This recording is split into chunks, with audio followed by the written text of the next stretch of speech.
Let's dive in and talk about it. Yo, what's good, everyone? I appreciate everyone for tuning into the channel and supporting your boy. Hey, definitely appreciate all the comments, the feedbacks, the people who watch the videos, the lives, the replays, the people who leave the thumbs up, the people who leave the thumbs down, the people who want to argue with me because they don't think I'm a real attorney. All that. I'm definitely appreciative of all of that. Now, this video is going to be interesting because a couple of days ago, Jay Morrison was kind of the topic of one of our videos, the Tulsa Real Estate Fund, which is, hey, I'm not going to call it a scam, but I will call it a seriously underperforming fund. Went from about 11.5, $12 million to less than $1 million. It's no assets. People never got any dividends. The whole nine, it got kind of crazy.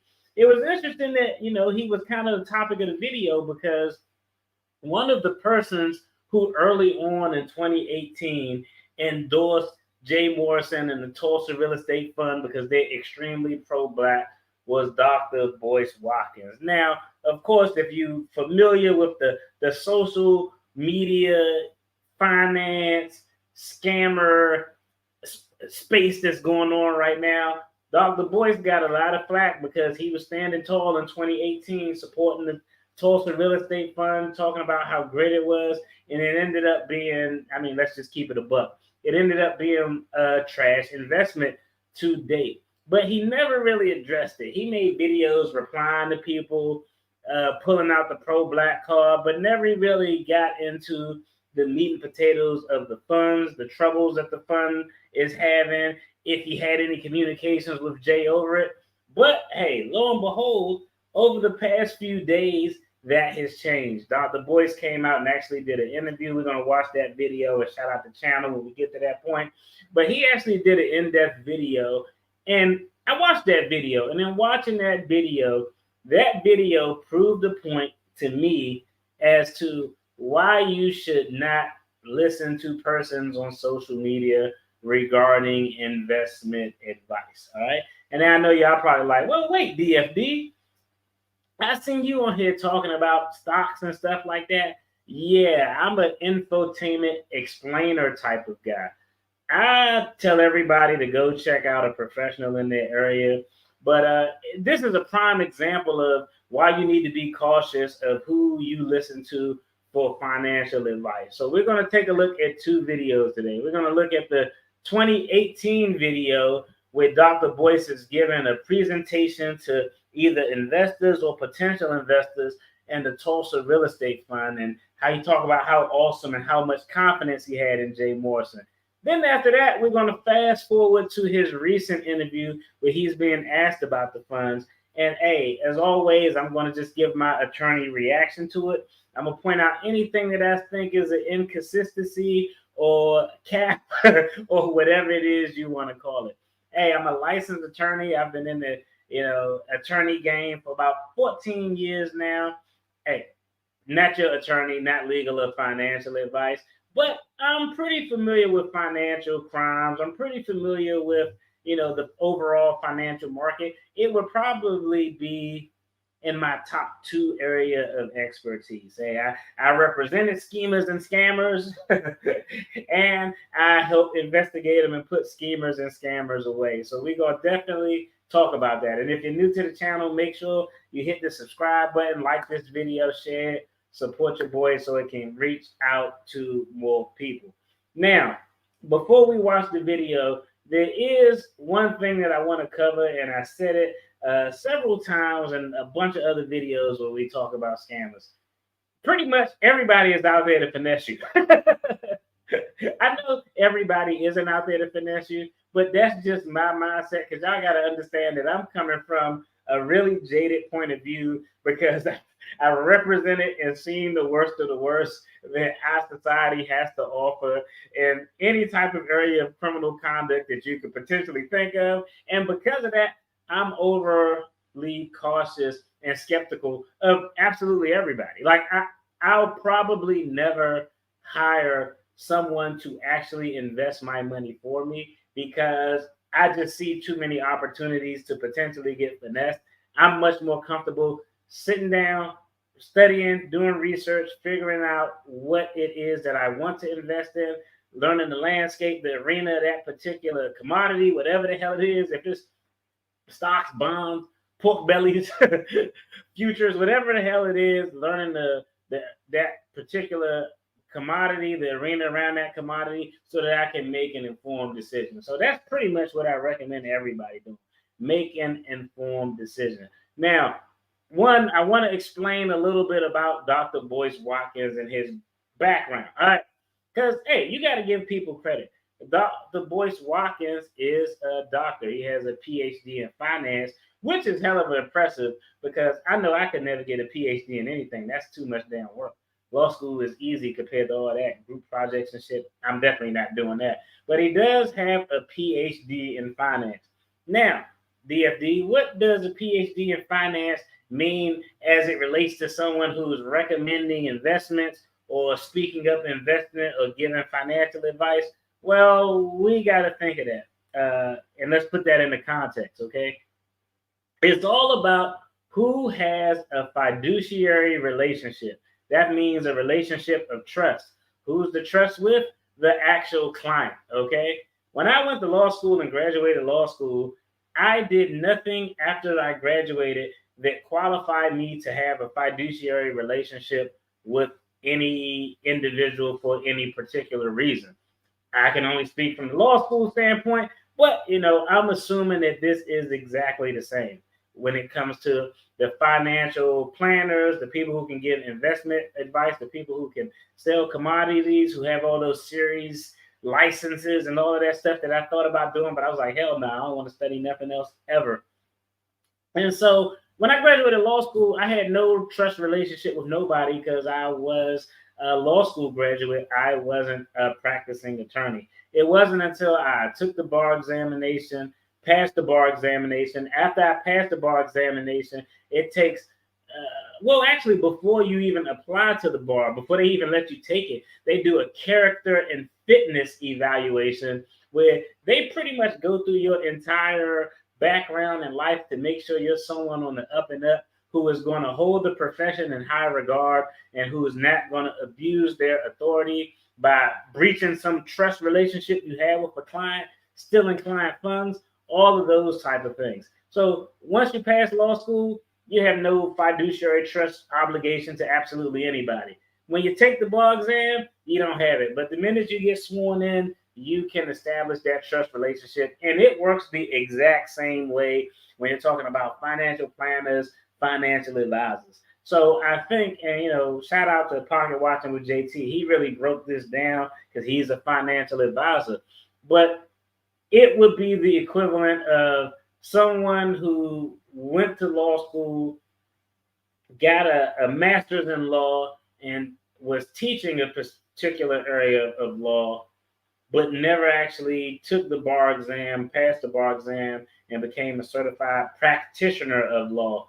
And that would be the equivalent of them giving somebody advice in a pinch. Like, yeah, you know all the book stuff, but you probably haven't been in the trenches. You don't have the background, the credentials, the professional certification to create a fiduciary trust relationship with a client so that that client knows you're acting in their best interest. So anybody you talk to who doesn't have a fiduciary relationship, or if you ask them what fiduciary is and they have no clue, you need to run the hell out of that office ASAP. Now, I have listened to Dr. Boyce, some of his content, and I'll tell you where I think his content is best.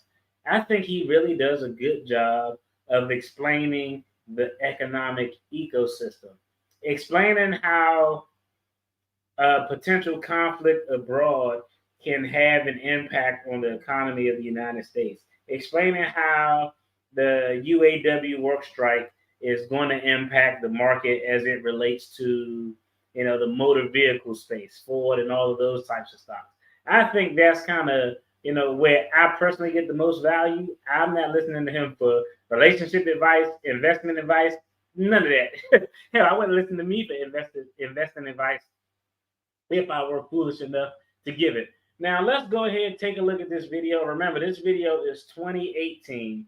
This is pre-C19, so it's pre-C19. This is when the fund is first getting started. and he's speaking at a seminar. And it looks like, I don't know if y'all ever did a multi-level marketing, but I remember when I got caught up in the multi-level marketing phase that was going on, and I was like maybe 18 or 19, and they'll bring you every week. They had these big ass conventions at this balling ass hotel that they tell everybody invite people to every Wednesday at 9, and you go in there and there's this grand performance, and someone's on the stage talking about how great it is. They're not talking about any of the nuances or details. They just talk about how great it is. This person made this much.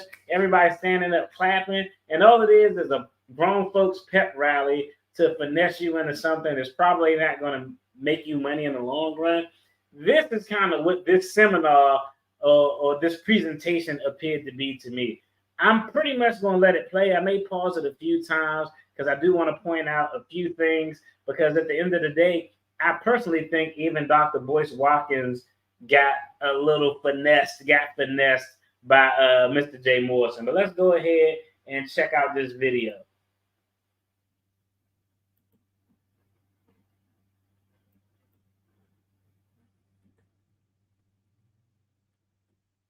From the very minute that we started talking, I could tell that his energy was very good energy.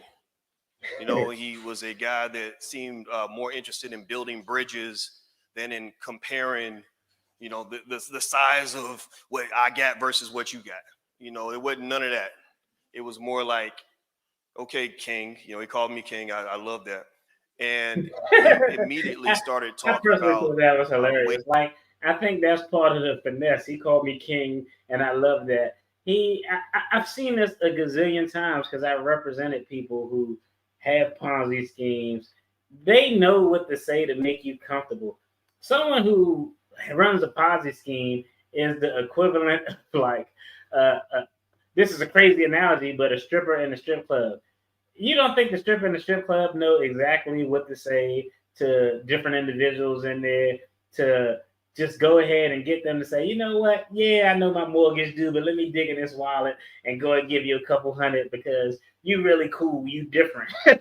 So a grown man calling an older black man King, he knew what buttons to press. He pressed Dr. Boyce's pro-black buttons.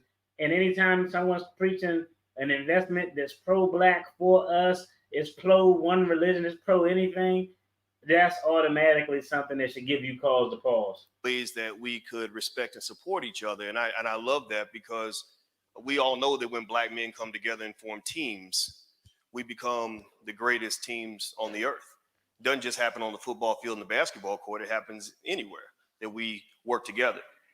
And of course, when I met Ernest and tore it up. And so when I see those two together, I haven't even here yet, but your grandbabies are already where I was in. Every now and then we would talk maybe about once every month, mosquitoes and stuff. But I took the call because I just know a king when I see one.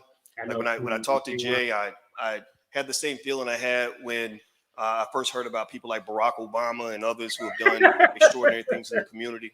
Except I think what Jay's doing is actually equally, if not more significant than what any politician has ever done, because he puts black people first all the time, no matter what.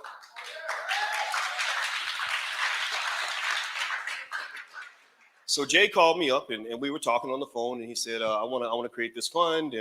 And so, I'm not going to lie, All right, pay attention to this part, because this is really the important part right here. And this is on the Tulsa Real Estate Fund's YouTube page. The comments to this video are funny as hell too. I'd seen other fundraising efforts in the community that didn't quite meet the smell test, if you know what I'm talking about. Ain't saying no names, ain't talking about nobody's business. It's always positive.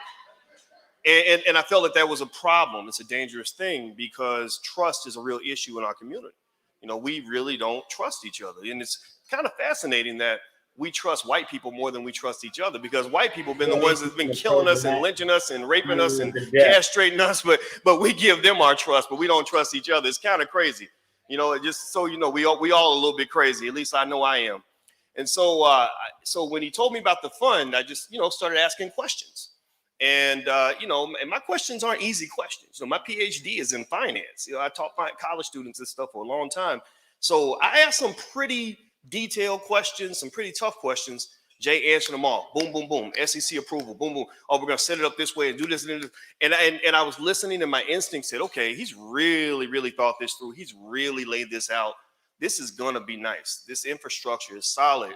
And I immediately gained faith in what Jay was doing. You know, I said, okay, you know what? I'll back you. Let me know what I can do. Let me know how I can help. And so I watched him, you know, really just he and Ernestine just do an amazing job on the promotion. I was really impressed with everything. There wasn't, I mean, there is the flash, but a lot of people have flash, but there was the substance beneath the flash, and that's the perfect combination when you have both. And so people were excited about it. It gave us something to rally around, something to galvanize people in ways that we're not used to seeing. And I was one of the initial investors. I stepped right up and wrote my check and sent it in, and I said, I'm in this. And we talked about it. I supported. People asked me about it, and I always, whenever they ask me about it, I always tell them the same thing. I do believe in the Tulsa Fund, because here's the interesting thing.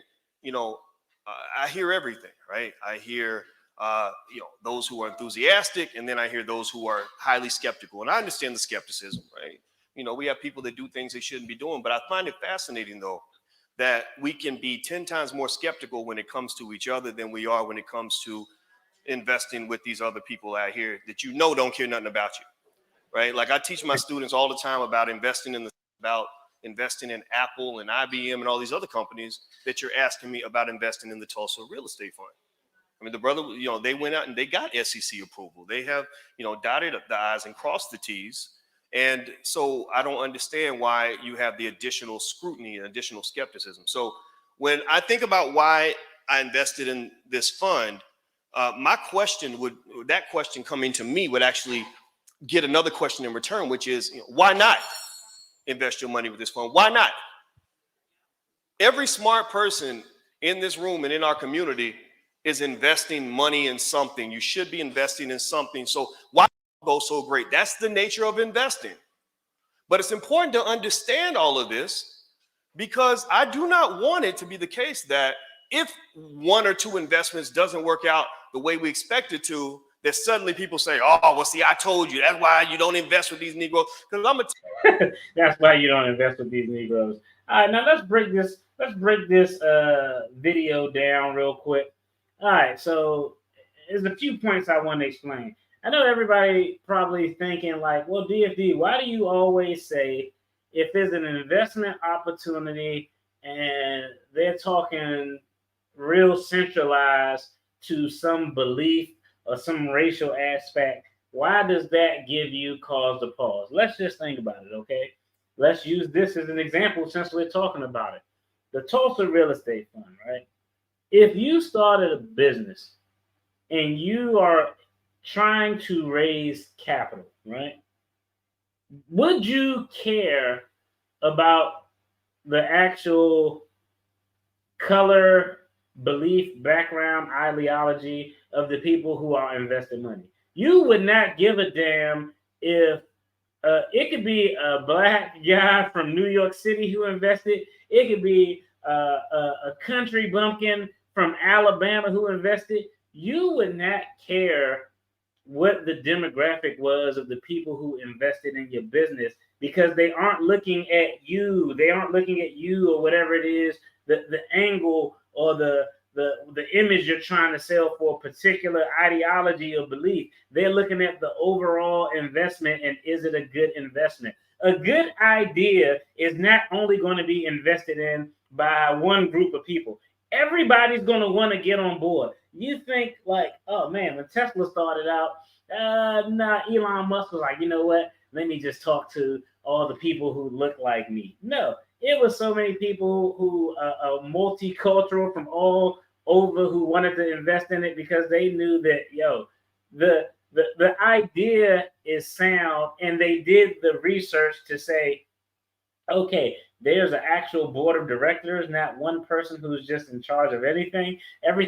They've actually did it. But that's the reason why I always say, if someone's in the church and was like, this is an investment, focused on Christians. Like, yo, bro, people who worship the devil like money too. Like, so if you really have a good idea, you aren't going to target or limit your ability to raise capital to one particular group of people. That's actually the stupidest thing you would do. The only reason you would limit your audience to one group of people because you're identifying that I have the strength of what I'm selling is not strong enough for me to convince people who don't look like me, who don't believe the things I believe. People who look like you typically make you feel more comfortable. And that's just a common thing that everybody knows. So that's the reason why I say anytime you hear investment opportunity that's it's real pro-black or pro-religious, or they're trying to find something outside of the business foundation of the investment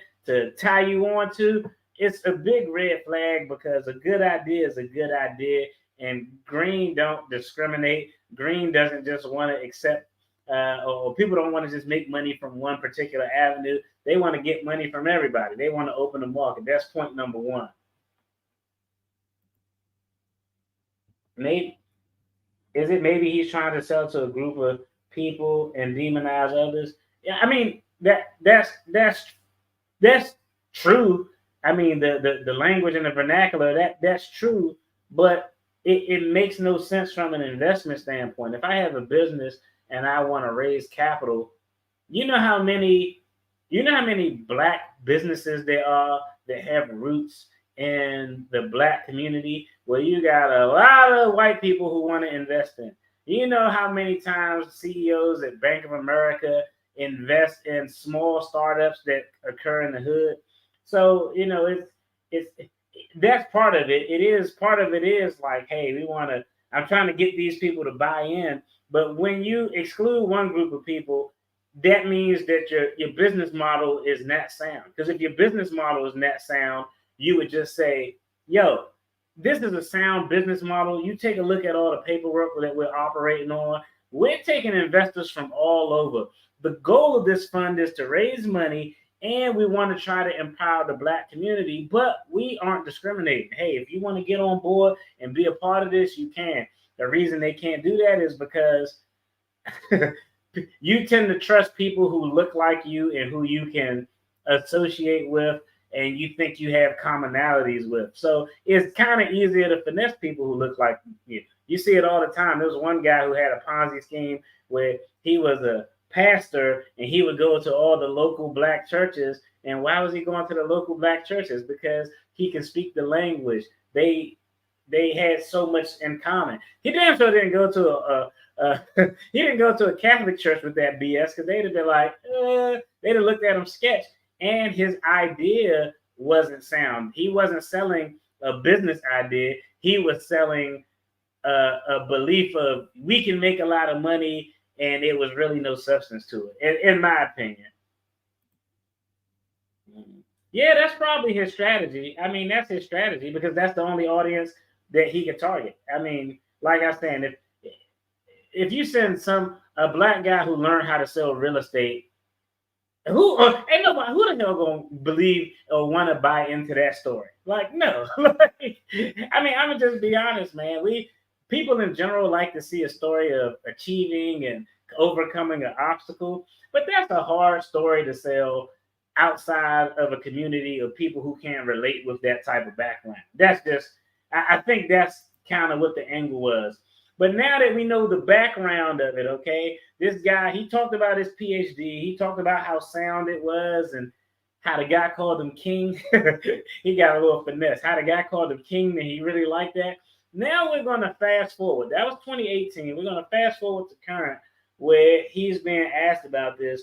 And I think this is actually interesting because, it's my job to identify inconsistencies and things that, I'm going to just call BS on. So let me go ahead and cue up this video so we can rap about it.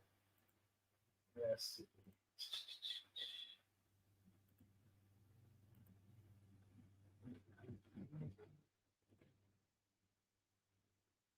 Oh, and real quick, shout out to I Never Knew TV as well. He's the one who did this interview. So if you want to check out the full interview, you see it's in parts, part one, part two. But definitely go over this channel. It's actually a dope channel that I did subscribe to. Now let's dive in and see what the doctor has to say years later. Now that we know how unsuccessful this fund was, how poorly ran it was, how bad it was mismanaged.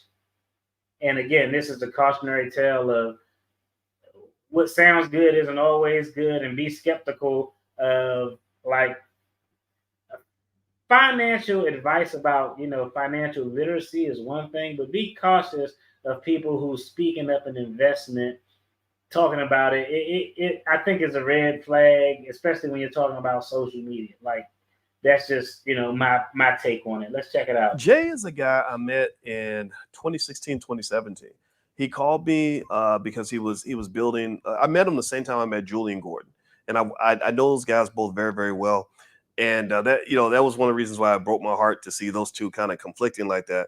Real quick, so everybody's in the know, Julian Gordon is essentially the individual who invested the most in the Tulsa Real Estate Fund. It was somewhere, I believe it was $42,000 that he invested. Think about this. The biggest investment was $42,000, and the fund raised about $12 million. You know how many investments they had of $500, $1,000? Like most funds like that, you couldn't even get into the fund with $500 because even if he did give you a 30% return on $500, but just think about the amount of small dollar investments. If the largest investment was $42,000 and the fund raised $12 million. But Julian Gordon was a person who invested the most in the fund. Once he realized that things started to look a little shady, he was trying to, reach out to Jay, trying to get his money back. And Jay hit him with the thing that, a woman would do if some guy jumped in her DM. Allegedly, he blocked her. Oh, that's not allegedly. That's actually from the words of Julian Gordon. But that's just for background purposes. That's who Julian Gordon is. But he came to me and told me about the Tulsa Fund. And I asked a lot of questions about the fund and everything else. And he answered the questions really well. I was really impressed with his intelligence.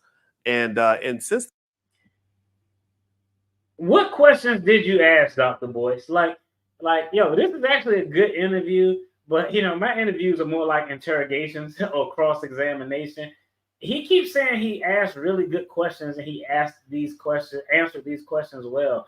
I would like to know specifically what questions did you ask that gave you such confidence in his ability to manage millions of dollars in a real estate fund from somebody who has no background in real estate. I don't know. I feel like that would have been a great follow-up question because I'm gonna be honest, there's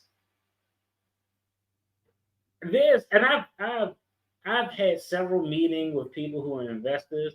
There's nothing that I could ask them that they can tell me that will actually make me think any investment is a good ass investment. I don't give a damn who it is. You know why? Because I don't care what you have to say. I care about what the paperwork says. I care about what the articles of incorporation say. I care about how the value of the shares are evaluated. What was the mechanism used to evaluate the cost per share? I care about all of the stuff that really matters. I don't give a damn because I cannot know something about a particular subject, research it for an hour, and talk about that subject good enough to fool somebody who not on their P's and Q's to make them think I know what the hell I'm talking about, and all I know is what I saw on Wikipedia. Let's just keep it a buck. That's possible. That time we haven't been able to do a lot of business together, but when he built the Black House, I really love the Black House. I put an office in the Black House just because we didn't even use it, me and my wife, but we put it there just to support that Black business. And also I invested in the fund. So I saw that where Nipsey Hussle had made a comment on Instagram, how he was excited about the fund. He said, "Man, this is epic, bro. I'm gonna invest 10 grand." So I said, you know what? I'll put in 10,000 too. I'll put it right below Nipsey's comment, RIP to Nipsey. So Jay and I have been, we're friends, and all right, that's contradiction number one. And let's just call it what it is. The Black House is just a house that they purchased that is supposed to be a commercial piece of real estate that they painted black. The Black House. But let's just talk about this. The doctor said that he asked him these questions. He was really impressed. Based on that, he decided to invest. As we fast forward it, he was like, "Oh, I invested because I saw Nipsey put a comment about investing and how it's going to be great." And Nipsey Hussle, rest in peace, Nipsey, a rapper who is a certified certified street dude, said, "I'm going to invest $10,000." And he said, "You know what? I think I'll invest $10,000 too." One person is a PhD in finance. One person is a rapper who has valid street cred. You shouldn't come to the conclusion as a PhD in finance that I think I'm going to invest too, because Nipsey, this is going to be good. And Nipsey, it wasn't the conversation with Jay Morrison that made me want to invest in the way he answered my questions. It was Nipsey Hussle saying how good this was. I think he's right. I think I'm going to invest in it. That's a terrible reason to invest for anybody because a rapper invested in it. Or that's like investing in a cryptocurrency because Kim Kardashian talked about it, in my personal opinion. In my professional opinion, too. If a client came to me, I'd be like, "No, don't invest in that because 50 Cent told you to do so." And I think 50 Cent is a really smart-ass business guy, but that's neither here nor there. And I like him as a person. All right. So did you invest any more than 10,000 or was it just 10,000? It was just 10,000. 10,000. And what was weird was some people somehow came to a conclusion that I made money from the fund. I did not make any money from the fund. I have not been paid to endorse the fund. I've not got a nickel from the fund. I was an investor. I mean, and if the fund doesn't make money, then I will lose money as well. I think one thing, though, that I believe is that sometimes with business, it's a long game. So, it's hard to really tell where a business is going in the first 3 to 5 years. So there are some people who think that the fund is dead and is garbage, it should be killed. There are some people like Jay. I talked to Jay and Julian. I talked to a lot of these people. Jay believes that if he gets funding and a little more time, he can make things work. And it's not my decision. Hey, that was important too. This is coming from somebody who has had thousands of hours in training with private sector and federal agencies on understanding how criminals work. What he said is this exact mentality that someone has who is operating a Ponzi scheme. Hey, I'm not calling this a Ponzi scheme because there's no criminal charges. I'm calling it a defunct, terrible fund, terrible investment that screwed over a lot of Black and brown people. But what he said was, hey, some people think this fund is trash, but other people, I talked to Jay Morrison, and he think if he can raise just a little bit more money, we can turn this thing around. That's what everybody who has a Ponzi scheme thinks. That's what Bertie Madoff thought. That's what Cesar Pena thought. Oh, if I could get one more play, if I could get one more lick and get this money, we could turn this thing around. That's just the common mentality of some investors, some finessers, some guys who run in Ponzi schemes. Because like I said, all the time, Ponzi schemes, most times actually, they don't start from a place with the intent to defraud. Where it starts from is someone who doesn't know what the hell they're doing, or someone who makes risky investment, and now they're trying to play catch up.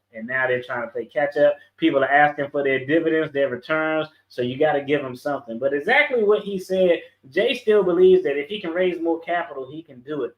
That's like what every Ponzi scheme guy I ever talked to ever did any interview with. They always believe that, hey, if I can just get one more good deal or get some more capital, I can really turn this around and get everybody back and make everybody back whole. So I don't think that that's a good thing that the person who is the sole person and the sole decision maker of a business that's lost damn near 90% of its capital think that if I can get some more capital, we can turn this around. I think that's a red flag to me personally. To make, because I don't know his business. I don't run his business. I know as much about his business as I know about yours. But I heard both perspectives, and I can appreciate both perspectives. All right. So there are, accusations circulating in regards to depleted funds in the fund, right? Have you spoken to him about where the funds are? Yeah. I mean, I saw the thing that concerned me about the fund when I finally saw the financials, because I don't keep, I support a lot of Black businesses. There's hundreds of that where I've been like, yeah, support this brother, support this sister. It was like that. I wasn't a partner in the fund, so I didn't really keep up with the details. But when I did look at it finally, because somebody sent it to me and they're like, hey, real quick, just pay attention to what he said. He always started off in 2018 in this interview about his really smart PhD questions that he asked and how great Jay answered those questions. But now I think this is another contradictory point. Like, I really didn't study the fund. I just was like, support Black businesses. Hey, before you, supporting Black businesses is dope, but how about we support legit Black businesses? And this actually reminds me, right? I can remember being in church and the pastor wanted to start it like a listserv, and it was a really dope idea. He was like, yo, I want to start a listserv that just contains all minority-owned business. If it's Black, woman, veterans, no matter. And they just create all these businesses. So whenever we need something or somebody needs something in the church, they can go to a minority-owned business, woman, veteran, whatever it is, and get the services they need. And he was like, if you got a business, send in your information. We're going to have somebody organize everything, right? And so what you think happened? Everybody sent in all this information. I got a landscaping business. I got a business doing plumbing. I got a electronic marketing business. Everybody and their mother raised their hand and submitted their information with their businesses. The next Sunday, the pastor came in. He was like, look. He said, people don't ever do things the right way. I want to make sure that people are taken care of. So I said, hey, if you got a Black business and we want a Black minority-owned business, whatever it is, we want to get it out there so y'all can get businesses. We can help fund these businesses, these minority-owned businesses from within, from our church. He was like, man, I had all sorts of people reaching out who got they got a plumbing business, but they aren't licensed. They got a plumbing business, they aren't licensed. They got a landscaping business, they don't have certification. They're a barber, but they don't have a barber's license, never been to barber school. He was like, yo, we got to filter this list out because I'm not putting any business up here that doesn't meet one of the fundamental business requirements, and it doesn't show us that it has the ability to actually perform the job that they say they can perform. And so the moral of that story is you don't support just anything because it's Black, okay? Like, there's a lot of stuff out there that's Black business, Black owned, that I'm not supporting. Hey, Sexy Red, I'm not supporting her music. That's a Black sister. I wish her the best. Get your money. But hey, DFD's not supporting it. So you don't have to support something just because it's Black. And if you are supporting something just because of the color of who the owner is without knowing the details, all you did was ask questions and you didn't look at the financials, because he said, I didn't look at the financials until somebody brought it to my attention. You didn't look at the articles of incorporation to see that there's no board of directors. It's just one person, and the articles allow for him to give himself a loan with capital from the actual investment fund. Those are basic things that I think that people should look at, especially if you're putting yourself out there as a finance PhD. But the more important part, and I say this all the time, is with a platform. It'd be one thing if he was just a finance PhD and the guy called him king and he was blessing and he felt good about that, so he decided to invest. But when you are a person with a platform, this dude has thousands of subscribers on YouTube, Instagram. You have an obligation to make sure you do your due diligence more than just some normal person with a PhD or whatever, because you got an audience who listens to you, and you can say 5,000 times, hey, this isn't investment advice, but those your audience. They're going to take what you say with a certain amount of credibility. So you got an obligation to ask just more than 4 or 5 damn questions, but to actually look at paperwork. This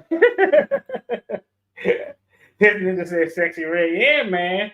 Sexy Red, man. Hey, Shout out to women entrepreneurs, but nah, I'm not supporting that. Can't do it. It was like that.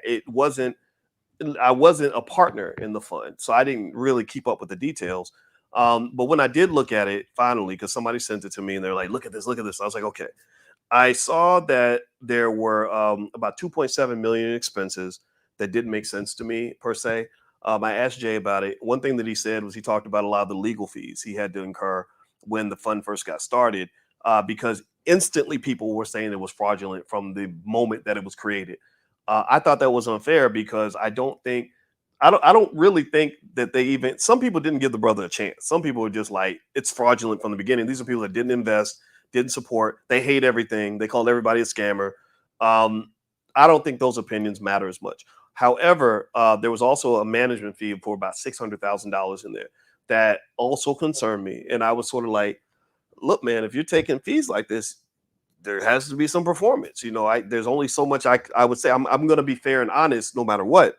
And he says that he needs more time and more money. But one of the areas where I kind of got off the bus, because both Jay and Julian reached out to me right when everything popped off. And I just said, well, okay, come on my platform and y'all debate it out. $600,000 in management fees. That's crazy. And I'll tell you what most business owners do.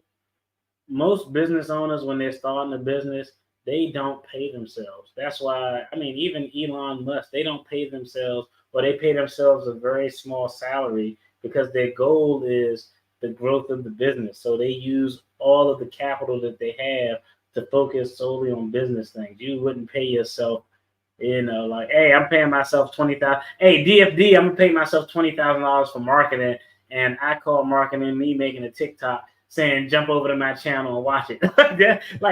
That's crazy as hell. Just let people hear each of your perspectives because I think they both need to be heard. They didn't want to do that. So at that point, I said, well, you know what? Y'all do what y'all going to do. It makes me sad because I feel like there are better ways to kind of handle a dispute, right? I think it should be handled in court or maybe handled in private or whatever. But if it's public, then whatever. It's not my business. That's the key idea. What was the purpose of the fund? That's what I think, because this is the thing. I just want to hear from you, bro. Like, there's so many different videos with people talking. What is your understanding of the purpose of the fund? My understanding of the purpose of the fund is that it was to buy real estate and generate income from the real estate and generate capital gains, things like that. I know that Jay, when I would ask him, like, what's going on? What do you guys have going on? They have a lot of plans. They have a lot of things that they're investing in. And also, I really like the Black House. I love the Black House. I think a lot of people should visit the Black House if they haven't done that. Now, that wasn't hilarious to y'all. Let me read this comment real quick. Shout out to TC. He may have gotten swept up in the street smart hype that was going on during that time. Rappers making smart business moves. And I agree. I think, Jay Morrison was the godfather of the prison to property, the prison to property guru movement. And so, and it's a dope thing if it could happen. But that movement was definitely at its peak. And just from this interview, what he just said, hey, this dude has a lot of good ideas. Nobody give a damn about ideas, okay? It's all about execution. So he's talking about his ideas and how he really loves the Black House. If one of the key points of an investment is a house that's painted black, that's crazy as hell. If one of the things that you really love about a real estate investment is the one property that they bought and painted black and called it the Black House, you might be the most pro-black person in history. Like, I put black in front of the name and I'm just going to love it. The Black House should not be a crown jewel. It's really probably more of a liability than an asset, but in my opinion. But I think that's wild that he's saying, the Black House is something I really love and they got ideas. Everybody got good ideas, but it's not about the people who got good ideas. It's about the people who execute on those ideas. Now, before we move on real quick, what is the purpose of the Black House? Is that supposed to be like commercial building or he rents it out? It's like an all-purpose place that's just beautiful, man. I mean, they have so much stuff up that's like showing respect to Black people from the past, and it's a co-working type space. They shoot podcasts and films there. They have business meetings there. They do So events they would there. generate funds from renting out different spaces in there. Yeah. But the hard question, obviously, is are you generating enough income to grow the value of the fund? And I think that's a tough one that I think Jay is going to figure out. What I have said is, sort of in his defense, is to say that there have been other companies where the CEO basically says, this happens all the time, where there are people who say, you suck, this business is bad, you should shut the doors immediately, right? But then the CEO comes back and says, no, I just need more time and more money. It's always time and money. So effectively, that's what Jay is saying, from what I've gathered, is, if I get more funding and more time, I can turn this into something. I haven't seen anything that contrasts with that, right? Like, I've been in that office and I see the chalkboard full of all these ideas and things he's setting up. And, and so here's the thing, because Amazon, Jeff Bezos went through the same thing. Jeff Bezos was losing billions of dollars with Amazon, and people were like, bro, you need to shut your doors. Like, this is not going to work. But he was like, no, give me more funding, give me more time. I can turn this thing around. And so I'm not saying that one is true over the other, right? Like if they reach out, like when Jay gets his new funding from whoever he gets it from, it won't be from me, right? Because I've been like, I invested 10 grand. I'm not going to keep going, but I'm not a person that's going to go and deplete the confidence. Hey, listen to this, because this is the biggest contradiction ever. When Jay gets his new funding, he immediately said, but it won't be for me. That $10,000 is gone, Doc. That was genuine honesty, though. But listen to what he says about when he gets his new funding, it won't be for me, but he talks about investor confidence. I think it's just the funniest thing ever. Whoever he gets it from, it won't be from me, right? Because I've been like, I invested 10 grand. I'm not going to keep going, but I'm not a person that's going to go and deplete the confidence in a Black business, because here's the thing, confidence, you can't keep a company going without investor confidence. Somebody has to believe in it. Not everybody, but somebody does. And what I'm gathering, again, I haven't talked to Jay about this in a while, but hey, real quick, this comment had me spitting on the damn table, man. This comment had, they built the house as a museum. Fun is a Morrison museum. I really like the Black House. They got a lot of stuff in there dedicated to historically great Black people. I can carry you down to my area right now, and I got a bunch of cool pictures up there of historically great Black people. Now, I mean that if I came out with a fund, it'd be dope just because I got Black shit in my house. That's crazy. That's actual crazy logic. He called it the J. Morrison Museum. Don't go comparing Bezos to Jay. And I agree, because I give Jeff Bezos credit, because Jeff Bezos actually did a hell of a pivot that was completely different from his original idea. Because I don't know if y'all remember. I can't remember where I was at, but Amazon was really only books. It was just Jeff Bezos. You could order books and get books faster than going in a bookstore and having to search and look for them. And books weren't going to survive because, one, people don't really like to read like that, and there's books. And he was like, damn, this business is going under. You know what? Instead of books, let's just give everybody everything. Whatever the hell you want, we can give them. So Jeff Bezos actually had a business pivot where he changed his model from A to B. Jay Morrison has Model A. Model A didn't work out, and now he's just getting more money to try to make Model A work, or build a brown house to go beside the Black house. I don't know. I'm gathering that there are some people who have enough confidence to say, okay, let's keep going. Let's make this work. All right, 2 questions, right, Dr. Watkins? I have to ask this on behalf of the people. Right? Of course. In regards to the other investments, has he showed you documentation showing that the money is invested in other properties outside of the Black house? No, because I didn't ask for all that. But why didn't you ask for that? Because I didn't ask for all the stuff. If you have $11.5-12 million, this is literally what should happen. If somebody gave me, I never take it. But if somebody say, here's $12 million to invest in real estate, I would immediately go out, find the deals that I want. If the business didn't work, the only thing that I should have is maybe some capital sitting in reserves and some other investments. But I should have a crap load of properties that aren't worth much or they have decreased in value. At least that would make sense if he just had a really large real estate portfolio.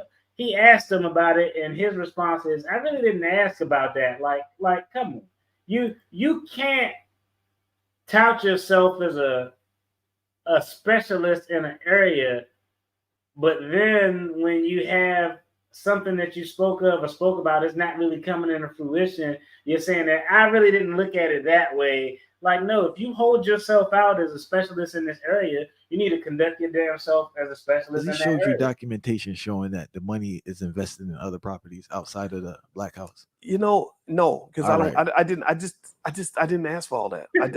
But why didn't you ask for that? Because I like taking chances on Black people and supporting them without being up their ass. Like, I just don't do that. I don't. So if you invested something in me, right? Yeah. Where you invested something with me, you gave me 50 grand. You wouldn't check up to say, "Hey, bro, can I just see any paperwork or anything of what you're doing, or you just take my word?" I would if it was a major investment for me. Because it's 10 grand, it's like whatever. That's fucked up. What he just said right there is fucked up. And that, I think that's it. I normally don't drop F-bombs in the video, but that's fucked up. I didn't ask about it because I'm just supporting the Black business. So it's Black. I like that he called me king. I like the Black House. And I like the pictures of Malcolm X and Bob Marley on the wall. So I just invested. Well, you aren't going to ask to see any paperwork. No, I'm not going to ask to see any paperwork because it's a small investment to me. Like, damn, dog. All right, it's a small investment to you, but for everybody else who invested, man, there's people out there who probably broke their back, who probably spent their goddamn Christmas money, their rent money to put $500, $1,000 into this whack ass real estate fund. And, like, I don't know. I think that's a jacked up way to look at it. Like, hey, if I lose 10 racks, it is 10 racks. I'd never take that approach. I invested money like $600 or $700 in AMC stock. And I was like, yeah, if I lose it, it won't hurt me. But that don't mean that I didn't fucking look at the stuff. That don't mean that I wasn't all tuned in when they had a stock split. Nah, I was well aware of what the hell was going on, even though it was only $600 at the time. But I think that's a terrible way to look at it because, okay, 10,000 is nothing for you, but for the vast majority of people who invested, man, they probably ain't had that shit to invest. They probably borrowed it from somewhere. I think that's crazy to say in light of the fact that you have a huge ass following. I think you need to be a little bit more cognizant of what your reach is. If it was a major investment for me, because it's 10 grand, it's like whatever. I'm not gonna say it's like whatever per se, but I'm gonna say that trust is important for me. Yeah. And I heard this Black man's vision, and I trusted that he would be able to turn it into something. But remember, I invest in hundreds and hundreds of companies, right? Yeah. And my rule I made for myself is that I'm not going to scrutinize Jay more than I scrutinize McDonald's and Microsoft and all the other companies I invest in. The big mistake that I think that he has to fix, though, is I think he needs a board. And I did say that. I said, I think you need a board, and that would generate more trust. I don't know where they are in that process. That's the last question I was going to get into. But before, did you think because you supported the project, you didn't think it was your responsibility to look in it on behalf of the people and let them know? Yeah. Or is because of the friendship? No, because I do not give investing advice on my channel. Come on, dude. I do not. I specifically repeat this 10 billion times to people. This is not investing advice. If you trust what I say and believe that my investments are good, and I've had some success with that, then I will tell you what I'm doing. But I do not give investing advice. I tell people, do your own due diligence. Do not just sort of assume that. Don't say I did it because Boyce told me to do it. No, I say, no, I'm supporting it. Like because here's the problem. I cannot go through and do an anal probe on every Black business that comes through my space. There's hundreds of people that ask for my help. Julian Gordon asked for my help. When Julian Gordon started his business, I supported him as much as I supported Jay, more than I supported Jay Morrison. Not once have I gone over to Julian's business and been like, I need to see the numbers. What's going on? I just don't do that because I don't think. I mean, if you think about when I thought about the Tulsa Fund, he was already being scrutinized by the SEC. I mean, that's enough, man. That'll kill a business. People don't understand that SEC scrutiny almost killed Tesla. People don't know that. Tesla, Elon Musk said it. He said it. Go look it up. He said that my issues with the SEC was that they told me that if I did not sign this document, they would open an investigation in me. My covenant for my bonds, the debt I have, says that if they open an investigation on me and increase that scrutiny, then I'm going to lose all my funding. All my debt becomes payable immediately. He said at that point, Tesla would have had to declare bankruptcy, right? So people, I think, I'm not saying anybody should go jump in the Tulsa Fund. I've never told people everybody go do that. No, I've said this is what I'm doing because I want to give this thing a chance to succeed. It may fail. 86% of all Black businesses fail. I invest in a lot of things that don't succeed. But here's the thing. I encourage people to just understand that just something like an SEC investigation will kill your company, right? And so I just kind of said, well, if the SEC's up his ass, he don't need me up there too. Like, let's see what the brother does. And I made the decision not to add more to my investment, but I don't regret trying. Last question. Do you feel that Jay Morrison is qualified to run a fund? In retrospect now, not you know the answer is no. I'm gonna say that it looks to me like he probably made some mistakes. Is he qualified to run a fund? I will say that I get the impression he knows a lot about real estate. Would I invest in that fund? I probably would not. So let's jump would I tell others not to invest? I wouldn't do that either. Because one of the things that I think is important to understand about business is most business owners, most millionaires and billionaires have had businesses that did not succeed many times. Right. And that you go look at some of these billionaires, the Donald Trump types, Donald Trump probably has hundreds of bankruptcies on his record. And I just kind of don't understand why we are so obsessed with a tiny Black-owned business when there are so many other businesses right in our community sucking billions of dollars out of our community, and we give them no scrutiny. I'm not saying people shouldn't scrutinize Jay. I think, fine, if that's an issue for you, absolutely. But when you do 85 videos about the same guy because you're trying to make money for your YouTube channel, that comes off as a little bit obsessive, and it doesn't even give you space to correct the mistake, right? And that's the thing I wanted for the Tulsa Fund was I said, let's find the mistake and fix it, right? And that was something, that I didn't understand. I know Julian Gordon. I felt that was his first point of view was to say, let me come and help you. Let me figure out what's going on. And for whatever reason, that did not happen. And I think that's something that they have to deal with and address. But I look at this is those two men, like this idea. I'm just saying, like, I'm not like too in that space, but I do see it, right? So how did your name get sucked in it so much? They tried to make it was mainly one person. They tried to make it like it's your fund or something. Right. Right. And that's how people just create narratives, right? And so effectively, there's a person I fired years ago who makes lots of videos about me, who started the narrative. And then it's like, well, Dr. Boyce and did this, and Jay and Dr. Boyce, right? So then other people kind of pick up on it. And again, I already know that doing what I do, I create enemies sometimes because of the way I speak, and I'm okay with that. So they ran with that narrative. And again, because the narrative is so inconsistent with the trust that I built with certain people, it draws a lot of views. Like, well, Dr. Boyce has been pretending to understand finance all these years, but really he's a scammer. Really he's stupid. Whatever. And you deal with it. It's life. It happens. And they have a right to speak. So it is what it is.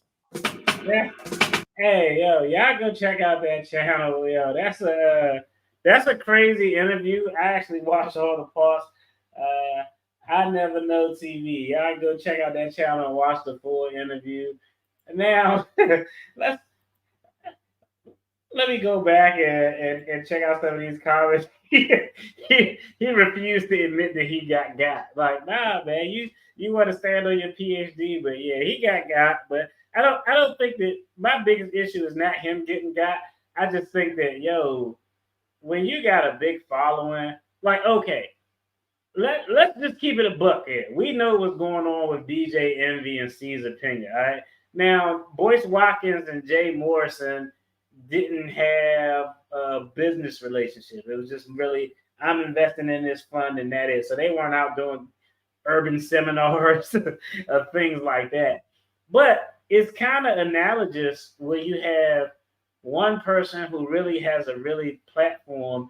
And just think about it, Boyce. Like if you just use, I don't know, if you use your just skills to think, why would someone like Jay Morrison come to me for this investment? Because your background, it legitimizes the investment.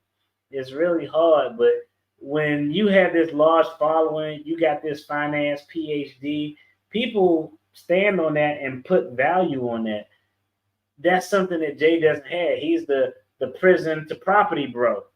So you speaking on this fund with actually doing the bare minimum. I don't even think you did the bare minimum amount of research. You just invested because it was black.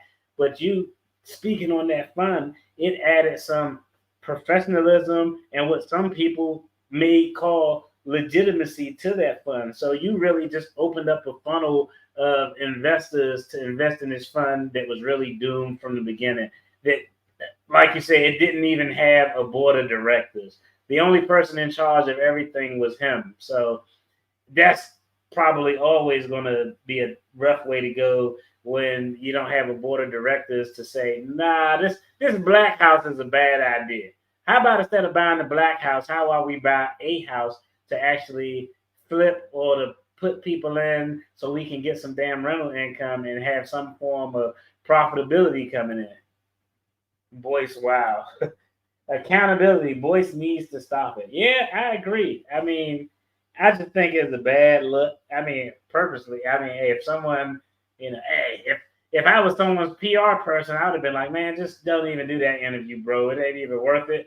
But yo, he did the interview. He answered the questions to the best of his ability without really throwing nobody under the bus. But I couldn't stop laughing. Do you think Jay Morrison is qualified to run a fund? That's a yes or no question. His answer was no. He just didn't really want to stand on it and say it. It's a couple of females that work with him that said he didn't pay them. That's crazy. Miss Y has her foot on Boyce's neck. Really? I know you told me about that. I need to send me the link to one of those videos. I'd like to see the story behind that, but I don't know. That's crazy if you like pro-black, but you're not paying black people for services they did related to your business. That was wild. Yes, yes. Now I want to see the videos. But yeah, I think that entire scenario, those videos, is a prime example of why you just shouldn't listen to investing advice. Because I think someone can give general finance advice on personal finance. Like, yo, you want to know how to get out of debt? You want to know how I got out of all of this debt? Go watch the videos. It was simple. I did this. You know what I did? I made a budget. I stopped spending my money on stupid shit. I did without some of the things I wanted so I can get the debt out of the way. That type of stuff is fine. But when you're starting to get actual investing advice, even though they say it's not advice, that's what it is. When you say, yo, I got this stock I'm investing in, y'all do your own due diligence, even though I didn't do it when I invest in stuff that's black. I only do due diligence when I invest in stuff that's white. Like, his logic makes no sense. Like, if it's a black company, I'm going to go ahead and invest in it. If you only investing in black companies without doing no due diligence, I got some oceanfront property in the desert that I should go and sell doc. But I think that that's a wild, concept. But like I said, getting investment advice from people who aren't qualified to give investment advice is an avenue you really don't want to go down. I say it every video. When you want a professional, if you got a question, seek a professional in your area. It's people out there who, when you go to them, when you create a client relationship, they have a legal obligation to act in your best interest, not in their best interest. So you know what? And think about it, even from an attorney standpoint, if an attorney breaches that fiduciary duty, one of the common ones you'll see, especially with property, is an attorney gets funds and he's supposed to hold those funds so that this transaction can go through. And what the attorney does, the attorney, he finesses the fund, he commingles the funds with his own. But because that attorney has an actual trust fiduciary relationship with that client, even when the client get burnt, the bar association actually has resources and funds set up to where that person can get their money back and be made whole because that attorney breached their fiduciary duty. That's the benefit of having a professional, because they have an obligation to work for you. And if they breach that obligation, you have a professional board. There's some type of committee that can issue sanctions. You may be able to get reimbursed through a fund that's made up to make victims, when trust is broken, whole. When you just give your money to a dude because he's black and he got a house that's black, it's going to be all kinds of problems. When you have a platform that people are listening to and you're holding yourself out as a professional, and he talks highly of his PhD, but it's not something that allows him to give what could be considered investment advice. And I think this is going to be something that is going to change. I got a homegirl, shout out to my homegirl Erin. She's in Australia. They actually passed a law to where people on social media cannot talk about investments, like what they're investing in. She can't even say, I'm investing in Kraft, Tesla, Ford, and this Realty Income, ticker symbol O. Like, they passed legislation to where, no, when it comes to investments, we're only letting our investment professionals go down that road. It's going to be interesting because that could help, but I seriously doubt if the U.S. would really ever go as far to pass regulations like that, because it'll mess up a lot of people's money. It would mess up a lot of people's money. But y'all let me know what y'all think in the comments. Do y'all think that Boyce should have a little bit more accountability, since he kind of used his voice and his PhD to put a stamp of professionalism on the Tulsa Real Estate Fund, because all it had was the prison to property bro kind of angle? I mean, I think accountability is a big thing. I think accountability is lacking, but like my guy Wolverine said too, and I say this all the time, the reason scammers get away with so much is because when people do get finessed, nobody wants to admit that they got ran over the coals, so to speak. People are really reluctant to, like, damn, I got. You know what I mean? Nobody really wants to talk about how they got finessed or play or something to that effect. So it's always interesting. What's going on, bro? What's going on?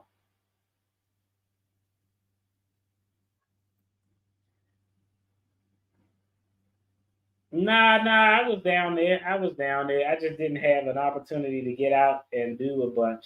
It was a last minute thing, but I was down there and I went to some of the stuff, but I was also doing some work stuff. So I was kind of incognito. A couple of folks reached out, but I ain't had no time between trying to go to some things and doing work where I just couldn't get around as much.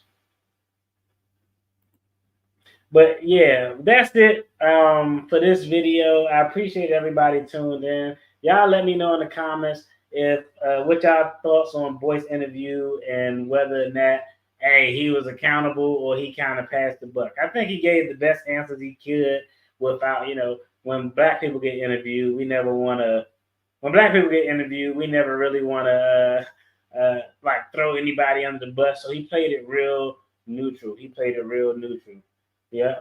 So I'll holler at y'all. Y'all take care. Everybody be safe. Peace.